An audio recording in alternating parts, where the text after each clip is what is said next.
3.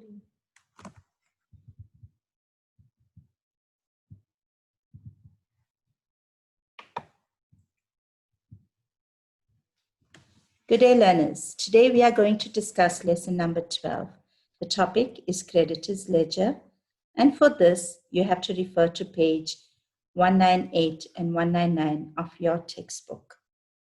Learners, I am going to discuss the format of the Creditor's Ledger. Right. A creditor's ledger must have the following details. There is an example provided to you at the bottom of your page in the resource pack, page number 12, learners. Okay, the name of the business as a heading. For this example, we have creditor's ledger of Tweeny Clothes. Can you see there? Then the next one, the name of the creditors. Remember, a business can have very many creditors, and a creditor's ledger number for each creditor we use as a reference for later use. Here I have indicated C1, which means creditor number 1. Then learners, we have a source document name and a number under the details column. Can you see here? This is your source document number, which we get out of the transaction. Then we have the dates on which the transaction between the business and the creditor occurred. This is to be recorded under the date column. This is the date column. The next, a reference for the journal in which the transaction was recorded. This is to be entered in the folio column. Can you see the folio column here? Okay, then we have a reference for the journal in which the transaction was recorded. Yes, again, it's the folio column. Then the amount of the transaction. This amount we will acquire from the transaction given to us. An updated balance after each transaction so that the balance owed to the business is known immediately, which means after every transaction, we are going to effect the balance previous. We either add it or we either minus it, depends on the transaction, and we return back to the balance column. And the last one, note, a balance still owing to the creditor is brought down at the beginning of the month under the balance column.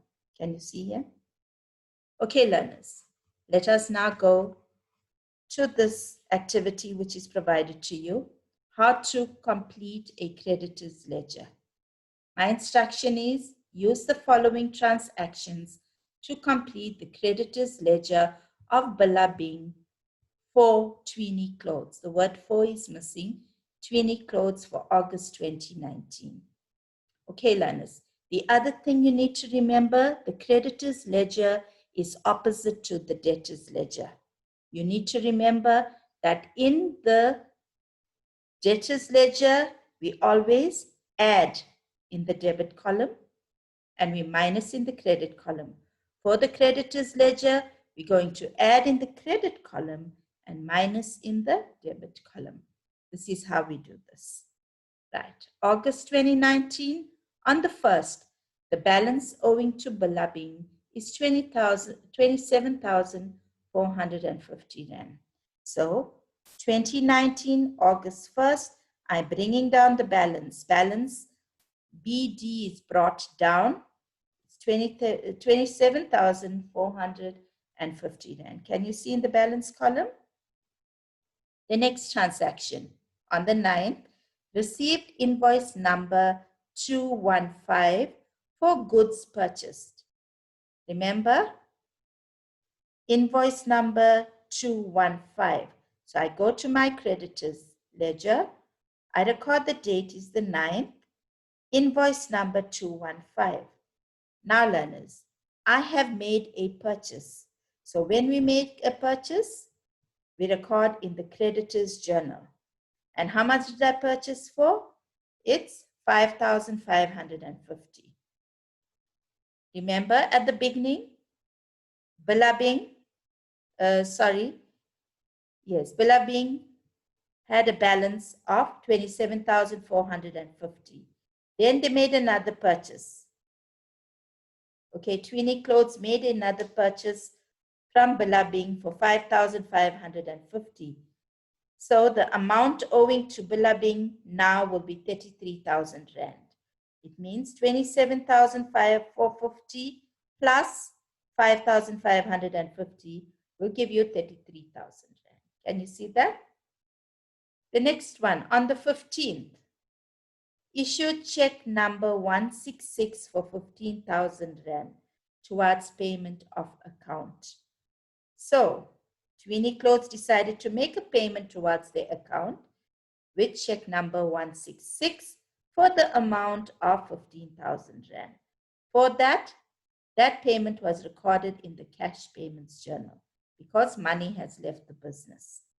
So the amount of 33,000 Rand minus 15,000 Rand is now giving me 18,000 Rand. So that becomes my new balance. Okay, learners? So for some reason, Tweenie Clothes was unhappy about the damaged goods. So they decided to return that goods that were damaged worth 1,500 to Billabing. And together with the goods for returning, they issued debit note number 45. We go to the creditors ledger on the 22nd, debit note number 45. Remember, returns go in allowance journals. Just like we have completed the debtors allowances journal for each debtor, now we are completing the creditors allowance journal for our returns. So creditors allowance journal, 1,500 in the debit column. You take your 18,000 Rand minus or less 1,500. My new amount is 16,500. Can you see that, learners? So this is the creditors ledger of Tweenie Clothes and for our creditor Billabing. Okay, so come to the end of the month, end of August, we can now see that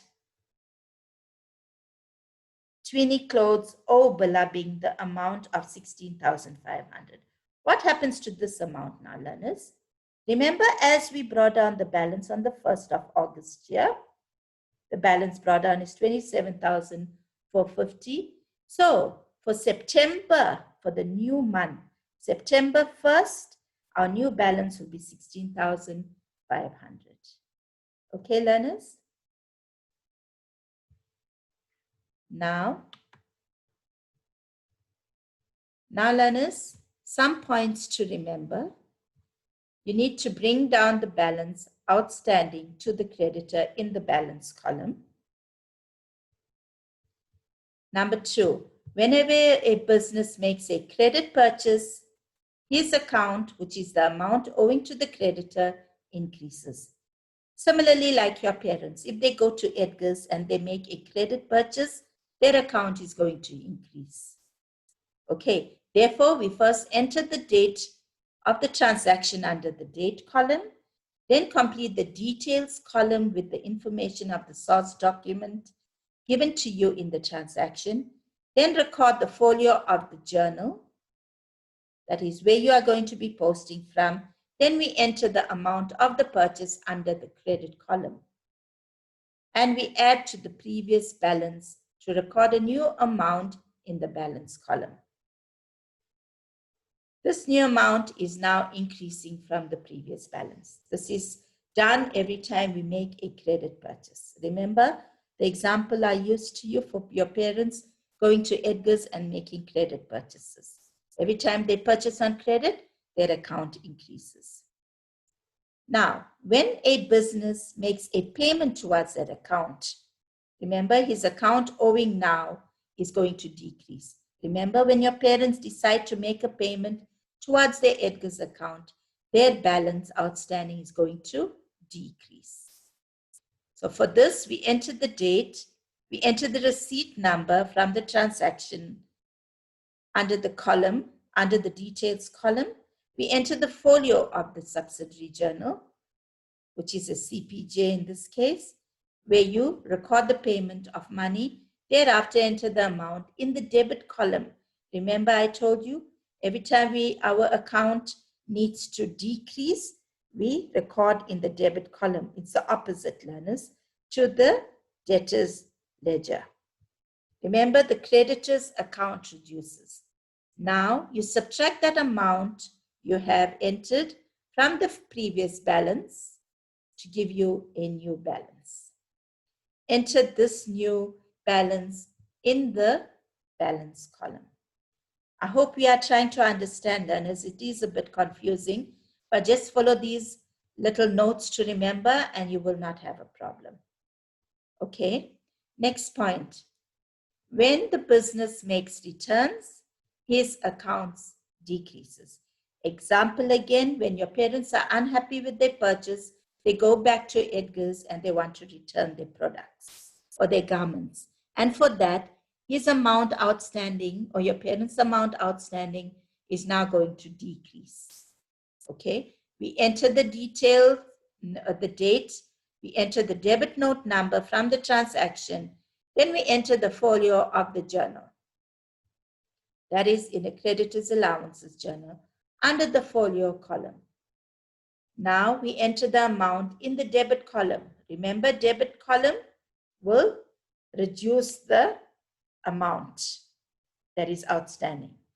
Now we take the previous balance and subtract the amount that we returned for, and we effect a new balance in the balance column. The next point, the debit column decreases the creditor's balance. Okay, which means every time there's payments and returns being made, the account is going to reduce. The credit column increases the creditor's balance, which means every time we make a purchase, the account increases. Okay, learners, I have provided to you this activity here.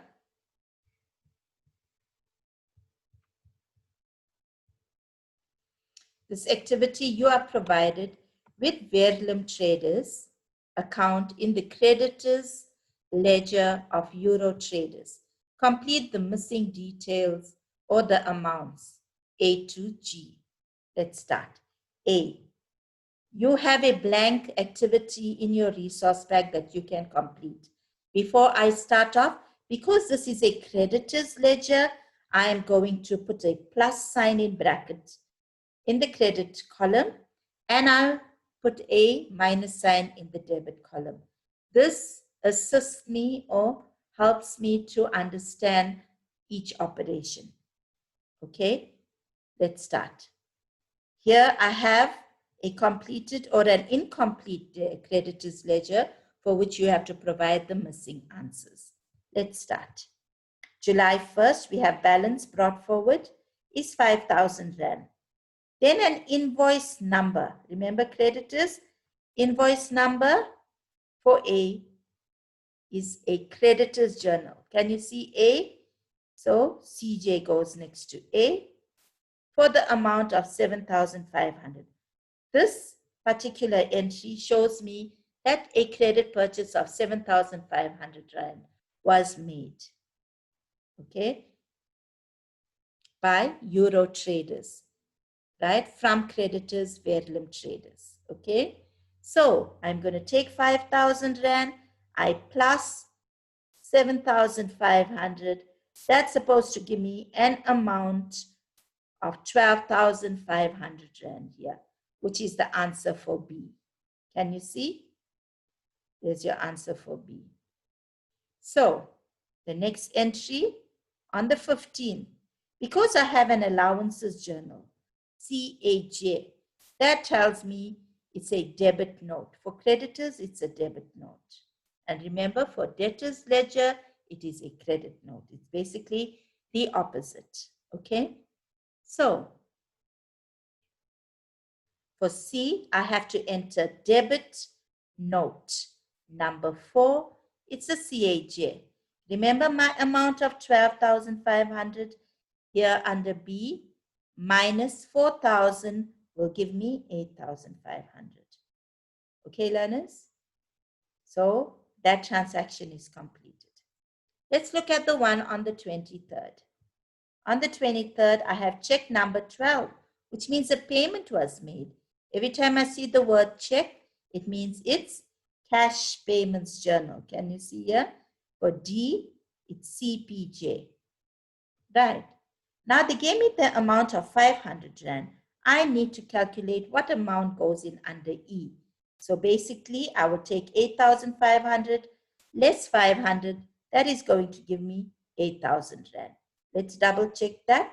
I go to 8,500 minus 8,000 Rand. That gives me 500 Rand. Can you see that here? Okay. So on the 27th, learners, for F, that because I have CJ here, I've got to have invoice number 4. Can you see invoice number there? Under A, invoice number is the same repeated transaction here. Okay, so it's invoice number 40, CJ. For this, I have to calculate the amount of for G. So how do I arrive at G? I've got 500 Rand here and I've got 5,000 Rand here. So what do I have to do to arrive at G? Basically, I take 5,000 less 500. That will give me 4,500.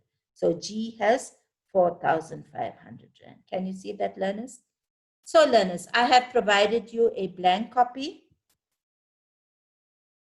In your resource pack, I would like for you to complete this creditor's ledger and practice on it.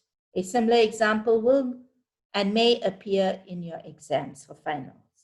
Okay, so happy studying for now, learners. I will return to you soon with lesson number 13. Thank you. Take care.